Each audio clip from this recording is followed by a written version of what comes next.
I'm Vandana. Today's recipe is instant khammam dokla. If you are the one who think dokla takes too longer time or haven't made it earlier, today we'll show you a simple procedure how to do that. Quite a few of my friends told me that they tried making a dokla with instant packets, but it never come out right. There are a few tricks to it, and if you follow them right, I'm sure it will leave you with healthy snack that will you keep craving it each time. So let's get started. For this recipe we need khammam dokla mix packet. It's an instant khammam dokla mix. I got on Gits brand, but you can pick any other. But the one I have is 180 grams, 235 ml of water, 2 tablespoon oil, teaspoon mustard seeds, 1 teaspoon cumin seeds, 1 tablespoon sesame seeds, 2 green chilies sliced, and few curry leaves. Before I'm going to mix the instant khammam batter, you have to make sure that you have a cooker, like I have this one, ready with 2 cups of water, and I'm going to turn on the stove to high flame. And the way I have it set up is, I have 2 of the similar pans. One goes at the bottom, which is empty, because the dokla batter, I don't want to immerse it completely in the cooker. Otherwise, the water is going to start oozing inside and you will get slushy dokla. You don't want that. So what I'm going to do is, in 2 cups of water in the cooker, put one pan in.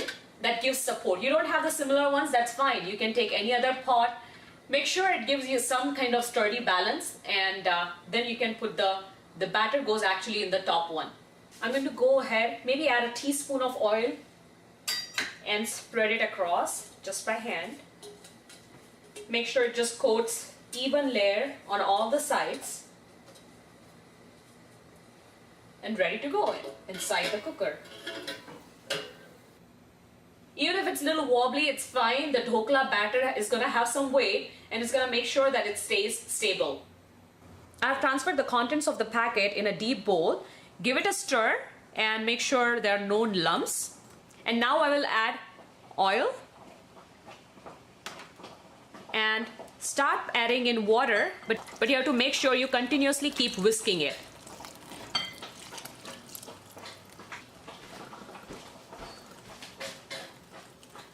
On the package, it clearly says that try to mix it with gentle, because now you will start seeing bubbles. You don't want to lose all those bubbles. But at the same time, you want to make sure there are not much lumps in it.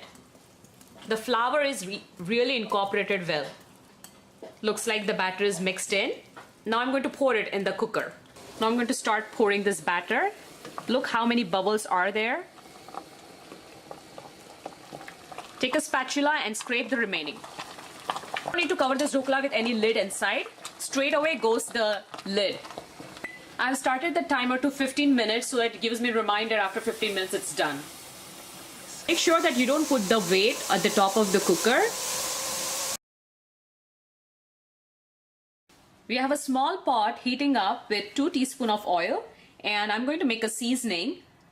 Now goes mustard seeds and cumin seeds. Let it splatter. Immediately put in the sesame seeds. It's going to splatter even more, so be careful. Now goes green chili and curry leaves. Be very careful because sesame seeds tend to pop a lot. And turn off the heat. After I turn off the flame, I let the dokla sit in the cooker for another 10 minutes to let it cool down a bit. And then I took out the lid, took the dokla out, and it's resting here. As you can see, it's cracked up on the top, which is perfectly fine because you're going to get a smooth dokla at the bottom. I'm going to let it rest for another 10 minutes so the dokla cools outside. So I've taken this dokla, it's cooled down pretty much, and I'm going to take a knife, and you need to make it loose on the side. So I'm going to start at one side and keep turning. Go around like that all the way. So now it's at least loose from the sides. Now what we need to do is take a plate, bigger plate of course than the dokla end. Cover that like this, and we just need to flip it now. And after flipping, you can just tap it a little and it should come out fine. As you can see, it's We don't need to worry about the cracked up when I showed you earlier. It's very smooth because of the shape of the pan. It's smooth at the top. Now I'm going to, it seems pretty good temperature. You don't want it too hot while you're cutting because at that time the pieces start crumbling. But for me, it's been about 20 minutes since it's been sitting outside the cooker, and now I'm going to cut it and then season it on the top.